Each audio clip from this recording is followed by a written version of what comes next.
তোমরা তাড়াতাড়ি আসো, মা একবার তোমাদের দেখতে চেয়েছে। আমার নয় হাত পা মাথা ছিল, কিন্তু তুই শেষ দেখা একবার মাকে যদি দেখে নেয়, তারপর তো আমাদের কাজগুলো শুরু করতে হবে নাকি? এখন এলি দাদা, আমাদের মা।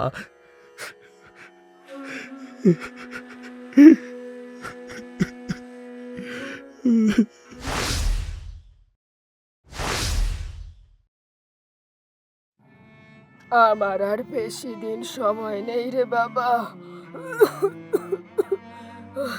হয়ে এসেছে সময়, তোদের জন্য আমি কিচ্ছু করতে পারলাম না।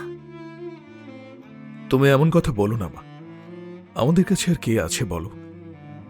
তোমরা ডাক্তার ডেকে আনো না। ডাক্তার দেখে কি হবে, আবার কতগুলো খরচ, এই করে করে তোদের সব যাবে। মেজো ভাইকে একটা চিঠি দিলে কেমন হয়? খবরদার, ওর নাম একদম নিবি না, নিবি না বলছি। একবার ফোন করে দেখলে। চুপ, একদম চুপ। প্রভাবতী দেবীর বয়স প্রায় ৭০ বছর। তার শরীর এখন খুবই অসুস্থ, প্রায় ভেঙে পড়েছেন। শুয়ে শুয়ে কেবল মৃত্যুর দিন গুনছেন আর ভাবছেন, অনেক বড় ক্ষতি করে ফেলেছি আমি তোদের দুই ভাইয়ের। এবার আমি যে মরেও শান্তি পাবো না রে। মা, তুমি চুপ করো, চুপ করো। তুমি তুমি ছাড়া আমাদের কেউ নেই। আমি আমি ডাক্তারখানায় যাচ্ছি, ডাক্তার ডেকে আনছি আমি, দাঁড়াও। বলি ছোট ছেলে রতন দৌড়ে চলে যায়। বড় বৌমা মায়ের কাছে বসে মায়ের মাথায় হাত বুলোতে থাকে। এদিকে শ্যামল ঘরে পায়চারি করতে করতে ভাবে কি করবে। তারপরেই বেরিয়ে আসে ঘর থেকে।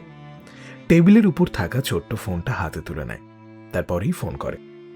এদিকে শহরের মস্ত বড় ফ্ল্যাটে বসবাস করে পলাশ।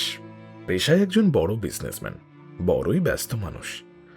পলাশের বউ তখন ঘরে চিকেন বিরিয়ানি রান্না করছে। এমন সময় হঠাৎ করে ফোনটা বেজে ওঠে। ফোনের দিকে তাকিয়েই বিরক্ত হয়ে সে বলল, দূর বাবা, এরা ফোন করতে ছাড়ে না। আবার কি দরকার, টাকা না পয়সা? যত সব, ফোনটা ধরবই না। মনীষা অর্থাৎ পলাশের বউ ইচ্ছে করে ফোনটা ধরে না। ২-৩ বার যখন ফোনটা বাজতেই থাকে, তখন অবশেষে মনীষা ফোনটা তুলে নিয়ে বিরক্ত স্বরে বলল, ব্যাপার কি আপনাদের বলুন তো? বারবার ফোন করছেন কেন? ফোন তুলছি না মানে তো নিশ্চয়ই ব্যস্ত আছি, তাই না? ফোনের ওপাশ থেকে কথা ভেসে আসে, ভাই কোথায়? অফিসে, ও কাজে ব্যস্ত থাকে। আপনারা কেন ফোন করছেন? মায়ের শরীর খুব খারাপ, তোমরা তাড়াতাড়ি আসো, মা একবার তোমাদের দেখতে চেয়েছে। অনেকদিন থেকে যোগাযোগের চেষ্টা করছে, আমরা তো আর। যাক, সে কথা বাদ দাও, তোমরা অন্তত একবার এখানে এসো। দূর, ওখানে যেতে আমাদের একদম ভালো লাগে না। সেই ছোট বাড়ি, এত গরমে ভীষণ কষ্ট হয়। আমি আবার ওরকম জায়গায় থাকতে পারি না। দেখো, একটি বাড়ির জন্য আসলে ভালো লাগতো। শ্যামল কথা বলছিল, এমন সময় পাশ থেকে মনীষার ছেলে অরুণ বলে ওঠে, মা, তাড়াতাড়ি বিরিয়ানি করো, আমার খিদে পাচ্ছে। আমি এখন রাখছি, আমার কাজ আছে। এই কথা বলে মনীষা মুখের ওপর ফোন রেখে দেয়। এদিকে দু চোখ বেয়ে জল গড়িয়ে পড়ে। কি গো, ভাই কি বলল? ও বুঝি ফোন ধরেনি? তোর বউ ধরেছে? যেটা হওয়ার কথা সেটাই হয়েছে। একটা সময় তোমরাই সব কিছু বিলিয়ে দিয়েছ। এখন আমাদের হাতে এত টাকাও নেই যে মাকে নিয়ে গিয়ে চিকিৎসা করাবো। ঠিক এমন সময় দৌড়তে দৌড়তে ছোট ভাই আসে। ডাক্তারবাবু এলো না দাদা, পয়সা ছাড়া দেখবে না বলল, আর বলল আগের পয়সাগুলো দিয়ে দিতে। কি আর বলবো, দোষটা ওরও নয়। টাকা পয়সা ছাড়া ওদেরই বা সংসার চলবে কেমন করে? শোন, তুই মায়ের কাছে যা, আমি দেখছি, মহাজনের কাছে যাচ্ছি। শ্যামল মহাজনের কাছে গেল কিছু টাকা ধার করার জন্য, কিন্তু এদিকে ছোট ভাই ঘরের কাজে লেগে পড়ল। হঠাৎ ঘরের ভেতর থেকে বৌদির কান্নার আওয়াজ শুনতে পেয়ে দৌড়ে গেল ছোট ভাই। কি হয়েছে বৌদি? মার নেই ভাই, মার নেই। এইদিকে শ্যামল যেমন তেমন করে কিছু টাকা জোগাড় করে ঘরে আসে, কিন্তু ঘরে পৌঁছেই কান্নার শব্দ শুনে বুঝতে পারে নেই, তাদের মা আর বেঁচে নেই। মাথায় হাত দিয়ে বসে পড়ে সে। রন ভাই, ভেঙে বললে হবে না। তোমার ভাইকে একবার খবর দাও। শেষ দেখা একবার মাকে যদি দেখে নেয়, তারপর তো আমাদের কাজগুলো শুরু করতে হবে নাকি? থাক থাক, অনেক হয়েছে, ওকে আর আসতে হবে না, তোমরা তোমাদের কাজ শুরু করো। রেগে গিয়ে বললেও শেষের দিকের কথাগুলো জড়িয়ে আসে কান্নায়। কান্না ভেঙে পড়ে দুই ভাই। বাবা মারা যাওয়ার পর এই মাই তাদের 3 ভাইকে খুব কষ্ট করে মানুষ করেছেন। তারপরে যখন আস্তে আস্তে 3 জনেই বড় হয়েছে, তারপর থেকেই মা ধীরে ধীরে অসুস্থ হয়ে পড়েন। শ্যামলের তখন 12 বছর বয়স। তখন থেকেই সংসারের হাল ধরতে হয়েছিল মায়ের সাথে। আজ সেই মাকেই সে হারিয়ে ফেলেছে। সমস্ত কিছু গুছিয়ে কাজ শুরু করতে করতে সূর্যাস্ত হয়ে যায়। শ্মশানে মায়ের চিতা জ্বলছে। ওইদিকে ততক্ষণে রাত হয়ে গিয়েছে। অফিসের কাজ সেরে ক্লান্ত হয়ে বাড়ি ফিরছে প্রশান্ত। খেতে বসেছে 3 জনে। খুব আনন্দ করে হাসাহাসি করে বিরিয়ানি খাচ্ছে তারা। হঠাৎ প্রশান্ত বলল, কালকে একবার গ্রামের বাড়িতে যাব, বুঝলে? কেন? আবার ওখানে কেন? দাদা কয়েকবার ফোন করেছিল, আমার সাথে তো কথাই হয়নি। অফিসের ফোনে ফোন করেছিল। আসলে দাদাদের অবস্থা। থাক থাক, অনেক হয়েছে। এই শোনো, আমাকে 2 লক্ষ টাকা দেবে তো? 2 লক্ষ টাকা? আমি তো ভেবেছিলাম এবারে দাদাদের কিছু টাকা দিয়ে আসবো। আমি অনেক দিন থেকে ওই গয়নাটা দেখে রেখেছি। আর তাছাড়া আমার বোনের জন্য কেনার ইচ্ছে ছিল, ওর জন্মদিন বলে কথা। সে তুমি না হয় কয়েক মাস পরে কিনো। মায়ের শরীরটা শুনেছি ভালো নেই, টাকাটা পেলে ভালো হতো। আসলে দাদারা আমাকে পড়াশোনা করার জন্য অনেক কিছুই বিক্রি করে দিয়েছে, কিন্তু এখন দাদারা খুব কষ্টে আছে গো। ওটা তো তার কর্তব্য, তাই করেছে। আর আমাকে যদি টাকা না দাও, আমি কিন্তু বাবার বাড়ি চলে যাব। তখন তুমি একাই থেকো। বলে মনীষা রাগ করে চলে যায়। এদিকে প্রশান্ত মাথায় হাত দিয়ে দেয়। পরের দিন সকালবেলায় যখন প্রশান্ত বের হতে যাচ্ছিল বাড়িতে আসার জন্য, ঠিক এমন সময় হঠাৎ করে মনীষা এসে বলল, মা একটু যেতে বলেছে। কি মুশকিল, তোমাকে তো বলেছিলাম আজকে গ্রামের বাড়িতে যাব, তোমাদেরও তো যাওয়ার কথা সেখানে। ওই গ্রামে 2 দিন পরে গেলে কোনো ক্ষতি হবে না। তাছাড়া ওখানে গিয়ে থাকতে ভীষণ কষ্ট হয়। মায়ের কাছে চলো, মা নিমন্ত্রণ করেছে। যদি না যাই খারাপ ভাববে। আর আমার গ্রামের বাড়ি? আরে আগে চলো তো ওখানে, তারপর দেখছি। তারপর এসে যেদিন হোক একটা গেলেই তো হলো গ্রামের বাড়িতে। কি আছে ওখানে শুধু কষ্ট ছাড়া? কি বললে? শোনো, ওখান থেকে আমি বড় হয়েছি, এটা ভুলে যেও না। আচ্ছা বাবা, আগে মায়ের কাছে চলো না, দেখি মা কেন ডেকেছে। প্রশান্ত আর কিছু বলতে পারে না। প্রশান্ত, মনীষা আর তাদের ছেলে অরুণ চলে যায় দিদার বাড়িতে। প্রায় 1 সপ্তাহ কেটে যায়। এদিকে শ্যামল, ছোট ভাই আর বৌদি মিলে খুব কষ্ট করে দিন কাটাচ্ছে। আস্তে আস্তে এগিয়ে আসছে তাদের মায়ের কাজের দিন। একবার মেজদাকে বলবি না? চিঠি পাঠিয়েছি, ফোন করেছি, ফোন তো ওই মনীষার কাছে। আমার ভাইকে দেয় না কিছুতেই। আর আমার ভাইটাই বা কিরকম, এতগুলো চিঠি পাঠালেও আমি জানি না কেন এখনো কোনো উত্তর আসেনি। এমন সময় ঘরের বাইরে ধুলো উড়িয়ে একটা বড় গাড়ি এসে থামে। সেখান থেকেই কোট প্যান্ট পরে বেরিয়ে আসে প্রশান্ত। দাদা, তুই তুই এখন এলি দাদা? আমাদের মা।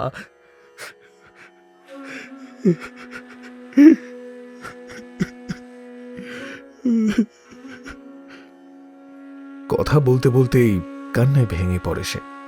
হাউমাউ করে কাঁদতে থাকে। তাকে কাঁদতে দেখে প্রশান্ত বলে, আরে কি হয়েছে, তুই কাঁদছিস কেন? হঠাৎ করেই তার দিকে এগিয়ে আসে শ্যামল। এখন কেন এসেছিস? হ্যাঁ, যা, বেরিয়ে যা বলছি। শ্যামল গিয়ে তার মেজ ভাইকে ধাক্কা মেরে ফেলে দেয়। সে পড়ে যায়, আঘাত পায়। অবাকভাবে তাকিয়ে থাকে তার দাদার দিকে। দাদা, আমাকে ধাক্কা মারলে কেন? কি হয়েছে দাদা? তুমি এরকম করছো কেন? কি হয়েছে আমায় বলো। কি হয়েছে এখন জানতে চাস? তোকে কতবার ফোন করেছি, কত চিঠি পাঠিয়েছি।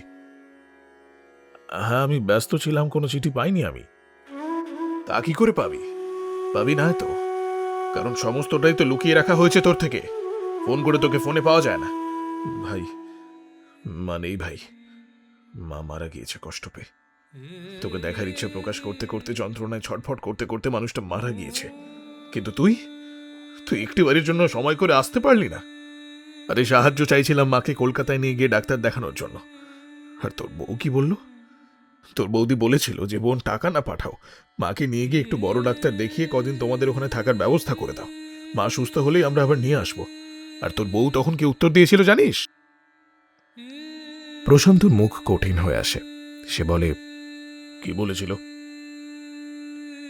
তোর বউ বলেছিল পারবে না, পারবে না কোনো দায়িত্ব নিতে, এত কষ্ট করতে ও পারবে না।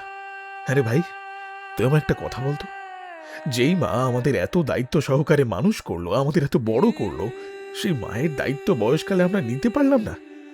আমার নয় হাত পা বাঁধা ছিল, কিন্তু তুই। প্রশান্ত মাথায় হাত দিয়ে বসে পড়ে। তার গলা শুকিয়ে আসছে, কাঁদতে শুরু করে সে। এমন সময় তার বৌদি এসে বলে, বাদ দাও ভাই, চলো ঘরে চলো। এই, তোমরা আর কিছু বলো না, দেখতেই পাচ্ছ তো ছেলেটার অবস্থা। প্রশান্ত কাঁদতে থাকে। দেখতে দেখতে 4টে দিন আরো কেটে যায়। মায়ের কাজ প্রায় সম্পূর্ণ হয়ে গিয়েছে। প্রশান্ত সেই দিনের পর থেকে মুখ ফুটে একটা কথাও বলে না, কেবল যন্ত্রের মতো কাজ করে যাচ্ছে। এদিকে শ্যামলের ছেলে অলোক একবার তার কাকার কাছে আসে, বলে, কাকু, এটা ঠাকুমা তোমাকে দিতে বলেছিল। বলেছিল একদিন না একদিন তুমি আসবে। ঠাকুমা তোমাকে তখন এটা দিতে বলেছিল। তুমি ছাড়া অন্য কাউকে না দিতে বলেছিল আমাকে, তাই আমি অপেক্ষা করেছিলাম। খামের মধ্যে একটা ছোট্ট সাদা কাগজ, তাতে অনেক কিছু লেখা। কাগজটা খুলতেই থমকে যায় প্রশান্ত। দেখতে পায় তাতে মায়ের হাতের লেখা। তুই যতক্ষণে হয়তো আসবি আমি থাকবো না, আমি মারা যাব, তাই জন্যে আমি লিখতে বসেছি। তোকে না বললে তুই জানতে পারবি না, আর তোর ভাইদের সাথে তুই অন্যায় করবি। তোর ভাইয়েরা তোর জন্য ত্যাগ করেছে অনেক কিছু, শুধু তোর ভবিষ্যতের কথা ভেবে ওরা এত কিছু করেছে। বড় ভাই আর ছোট ভাই পড়াশোনায় যথেষ্ট ভালো ছিল, জানিস, চাইলে ওরাও ভালোভাবে পড়াশোনা করে সরকারি চাকরি করতে পারতো, কিন্তু আমার সাথে কাজ করার জন্য বড় ভাই পড়া ত্যাগ করে তোকে মানুষ করার চেষ্টা করে। তারপর তুই যখন শহরে পড়তে গেলি, ছোট ভাই সংসারের অবস্থা দেখে সেও পড়াশোনা ছেড়ে দেয়, কারণ তোর খরচা অনেক বেড়ে গেছিল। দু ভাই তোর জন্য এত কিছু করলো, আর আর তুই কি করলি? মনে পড়ে যায় প্রশান্তর সমস্ত কথা। সত্যি তো, দুই ভাই ওর জন্য যা করেছে সেটা বলার আর কোনো জায়গা রাখে না। সেও তো সাহায্য করতে চেয়েছিল তার ভাইদের, কিন্তু মনীষার কথায় প্রশান্ত ভীষণ রেগে যায়। কিছুই বলে না সে। সেই দিন দুপুরবেলা হঠাৎ আবার গাড়ি ঢোকে গ্রামের রাস্তায় ধুলো উড়িয়ে। গাড়ি এসে থামে প্রশান্তর বাড়ির সামনে। গাড়ি থেকে নেমে আসে দুজন। আমি আমি ওই বুঝতে পারিনি গো, কি থেকে যে কি হয়ে গেল। মা এইভাবে চলে যাবে আমি তো বুঝতেই পারিনি। আরে বৌদি, এখন আর বুঝেই বা কি করবে তুমি? সব শেষ হয়ে গেল আর তুমি এখন এসেছো। প্রশান্ত, তুমি শহরে যাওনি বলে আমি আসতে বাধ্য হলাম। গ্রামের রাস্তায় ঢুকেই প্রতিবেশীদের কথা শুনে চমকে গেছি। শুনলাম মা আর নেই। তোমাকে কতবার ফোন করেছি, তুমি ফোন ধরোনি। হ্যাঁ, মা মারা গেছে, আর আমি আমার মাকে শেষ দেখাটুকু দেখতে পারলাম না তোমার জন্য, শুধুমাত্র এই তোমার জন্য। আমি আমি কি করেছি? এই তোমার জন্যই সব হয়েছে। তুমি আমার জীবনে না এলে আমার জীবনটা এভাবে ছারখার হতো না। আমার দাদাদের কাছ থেকে, ভাইদের কাছ থেকে এত দূরত্ব আমার তৈরি হতো না। মাকে আমার শেষ দেখাটুকু দেখা যেত। আচ্ছা সত্যি করে বলো তো, এটা যদি তোমার মায়ের সাথে তোমার দাদা করতো তখন তোমার কেমন লাগতো? মনীষার চোখে জল আসে। এমন সময় তাদের ছেলে অরুণ এসে বলল, আমার এখানে ভালো লাগছে না, কত গরম। আর তোমরা এখন কি শুরু করেছো বলো তো? আমি বাড়ি যাব, বাড়ি যাব আমি।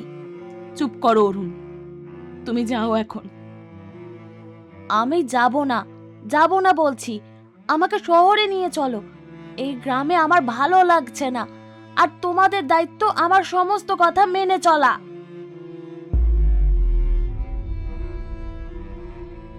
শুনলে তো ওই ছেলেটার কথাটা? শুনলে? কতবার আমাকে এই কথাটা বলেছ। এবার দেখো, তোমার ছেলে বড় হয়ে যদি তোমার সাথেও এরকমটা করে, মৃত্যুর মুখে দাঁড়িয়ে থেকে তুমি তোমার ছেলের মুখটা দেখতে চাইবে, আর তোমার ছেলে তখন কখনোই তোমার কাছে আর আসবে না। তখন কেমন লাগবে বলো তো? টাকা পয়সায় কি সব? মনীষা বুঝতে পারে সে কত বড় ভুল করেছে। সে জানে ছেলে ছোটবেলা থেকে যা শিখেছে সেই শিখে যদি বড় হয়, সেও এককালে তাদের সাথে ঠিক এমনটাই করবে। হয়েছে ভাই, অনেক হয়েছে, এবার থেমে যাও। এসো, ঘরের বউ বাইরে বসে এভাবে কাঁদবে, পাড়া প্রতিবেশী কি বলবে বলো তো? ঘরে এসো। বৌদি, তুমি এগিয়ে এলে? তুমি আমাকে ঘরে আসতে বলছো? হ্যাঁ বলছি, কারণ বাড়ির বউ বাইরে বসে কান্নাকাটি করলে সেটা শোভনীয় নয়। তুমি ঘরে এসো আর থামো। তোমরা সবাই থামো তো, যা হওয়ার হয়ে গেছে। তোমাদের এই ঝগড়াঝাটিতে মা তো আর ফিরে আসবে না। মাথা নিচু করে দাঁড়িয়ে থাকে মনীষা। 1 সপ্তাহ কেটে যাওয়ার পর একদিন সকলে বসে কথা বলছিল। আচ্ছা দাদা, আপনার যে জমিগুলো ছিল সেগুলো মহাজনের কাছে বন্ধক আছে, তাই না? হ্যাঁ, তাই তো। চাষবাস করতে পারছি না, অন্যের জমিতে ভাগচাষি হিসেবে কাজ করছি। এতে আর কত রোজগার বলো? আমি জানি তোমাদের এখানে আর থাকতে কষ্ট হচ্ছে, কিন্তু আমাদের হাত পা বাঁধা। না না, আমি ভালো আছি দাদা, খুব ভালো। আগে এতটা ভালো থাকতাম না। সিমেন্টের বাড়িতে থেকে থেকে এই মাটির টানটাই ভুলে গিয়েছিলাম। তবে আমি একটা কথা বলতে চাই। বলো, কি করবে? দাদার জমিগুলো ছাড়ানোর ব্যবস্থা করো।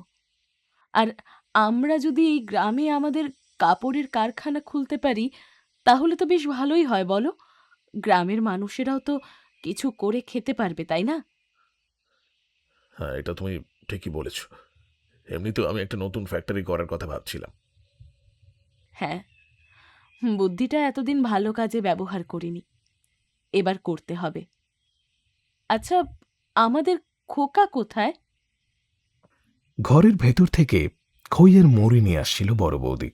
বড় বৌদি বলল, তোমার ছেলে ঘরে বসে রং করছে, আমার ছেলে সেখানে বসে আছে।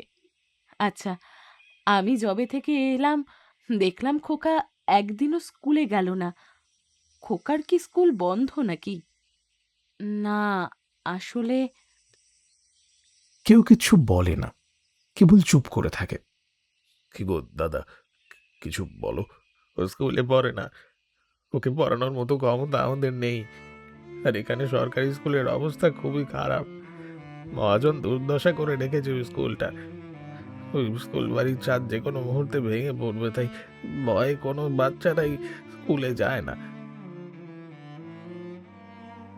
এটা কিরকম অবস্থা যে গ্রামে বাচ্চারা শিক্ষা পাবে না? সেই গ্রামের বাচ্চাদের ভবিষ্যৎ উজ্জ্বল হবে কি করে? আমি একটা ব্যবস্থা করছি। আপনারা জানেন না, আমার চেনা জানা অনেক এনজিও আছে, তারা বাচ্চাদের শিক্ষার সমস্ত দায়িত্ব নিতে পারবে, এমনকি এই স্কুলটাকে একটা ভালো স্কুলে পরিণত করতে পারবে। প্রশান্ত হাঁ হয়ে তাকিয়ে থাকে মনীষার দিকে। তোমার এত পরিবর্তন দেখে আমি সত্যি অবাক হয়ে যাচ্ছি। অবাক হওয়ার কিছুই নেই, আমাদের অনেক কাজ বাকি। আর হ্যাঁ, এই ছোট ভাইটার আমাদের বিয়ে দিতে হবে, বুঝেছো? একে সংসারী করে তবেই আমি কলকাতায় যাব। সেদিন ঘরে বসে সকলে বিরিয়ানি খাচ্ছিল। আজকের বিরিয়ানিটা মনীষাই রান্না করেছে। খাওয়া দাওয়া করে যখন সকলে উঠোনে বসে গল্প করছিল, হঠাৎই সেখানে এসে পৌঁছায় তাদের এক পিসিমা। এসেই তিনি বললেন, তোদের মা তো এটাই চেয়েছিল, 3 ভাইকে একসাথে দেখে তোদের মা ওপর থেকে অনেক শান্তি পেয়েছে। পিসিমা ঠিকই বলেছেন, মা নিশ্চয়ই আমাদের ক্ষমা করে দিয়েছে। মায়েরা যে কখনো সন্তানের ওপর রেগে থাকে না রে মা। তুমি আমাকে ক্ষমা করে দিও মা। তবে মনে রেখো, তোমরা যা যা করবে বলেছো সেগুলো অবশ্যই পূরণ করো। গ্রামের মানুষকে আশার আলো দেখিয়েছো। শিক্ষার কর্মসংস্থান যেখানে থাকবে সেখানে এমনি এমনি উন্নতি হবে। তোমাদের আশীর্বাদ করি। 3 ভাই সর্বদাই একত্রে থেকো। সুখে শান্তিতে বিপদে একে অপরের সবসময় পাশে থেকো।